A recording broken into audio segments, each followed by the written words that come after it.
Sir, nabanggit ko nga na, di ba, 24 years ka sa Senate, tapos naging Senate President, naging Minority Leader, at naalala ko, naging Chairman ng Committee on Finance, at kahit hindi ka Chairman ng Committee on Finance, isa ka sa talagang matyaga at masipag na nag-scrutinize, umi-examine sa taunang pambansang budget.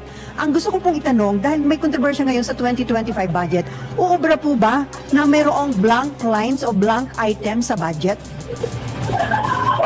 Sa akin po, ang importante dyan, na ang enrolled copy o yung printed copy ng budget, yan po ang pinirmahan ng Pangulong Marcos. At wala po makaka-question na yun, wala naman po blanco dun eh. Kaya sa akin po, valid ang budget. Hindi po pinadala kay Pangulo Marcos yung Bicameral Conference Committee report at talagang hindi po pinapadala yan. Ang pinapadala, printed enrolled copy. At kung ano yung printed enrolled copy, yan po ang controlling, yan po ang pinirmahan ng Pangulong Marcos. Kaya wala pong diferensya doon, lahat. Wala namang blanco doon. So, wala pong question doon. Ang sinasabing blanco ay sa Bicameral Conference Committee report, hindi naman po pinapadala sa Pangulo yan at hindi inaaktuhan ng Pangulo yan. Ang inaaktuhan niya, yung printed enrolled copy. Pero sir, po pwede po ba, halimbawa, BICAM report, ni-ratify na ito, pinirmahan ng mga BICAM panel, pero may mga blanco pa, pero after po bang i-ratify yun, pwede pa ba yung baguhin? Pwede pang i-fill up kung meron nga natira na mga blankong linya? Hindi dapat. At nung panahon ko po, hindi po nangyayari yan. Hindi ko lang alam kung anong nangyari ngayon. Ngunit sa aking napapansin ay talaga sa kasaysayan, talagang alam mo ang budget, nag-uumpisa sa House yan. Sila ang nauunang mag-aproba, kaya mayroon silang ascendancy. Pagdating ng BICAM, talagang malakas ang boses ng House. Lalo na malakas ngayon dahil ang Speaker at ang Pangulo magkamag-anak kaya malakas ang boses ng House.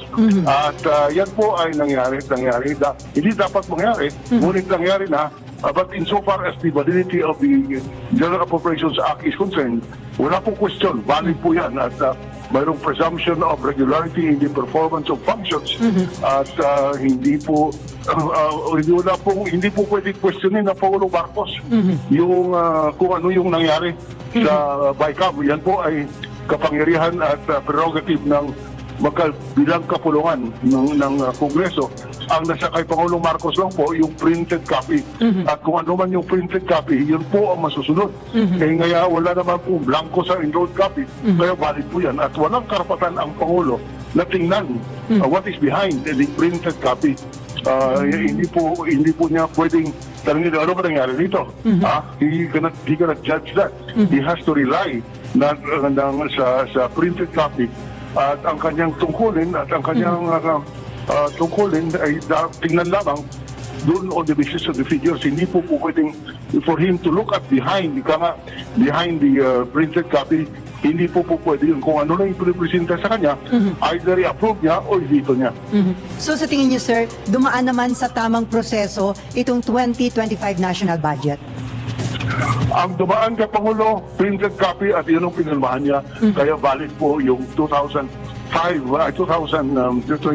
General Appropriations Act. Tama po ang Pangulong Marcos doon. Mali yung si Duterte sa sinasabi niyang nagkama na mayroong anomalyang nangyari dahil napirmahan ng Pangulong Marcos yung may blanco. Wala pong blanco doon. Mali po si Duterte. Tama po si Pangulong Marcos. So sir, sabi niyo nakita niyo mismo, sir, alin? Yung enrolled copy o yung mismong GAA? 2025 GAA?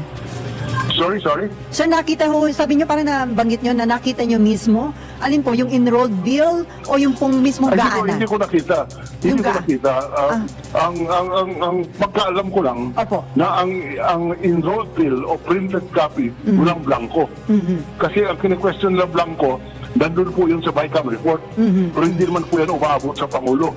Ngayon, pwede kung ba may BICAM assuming na totoo at sa palagay ko may blanco dun sa BICAM report na napilapan yun bago may print. Anong nangyari, paano napilapan yun, hindi ko alam.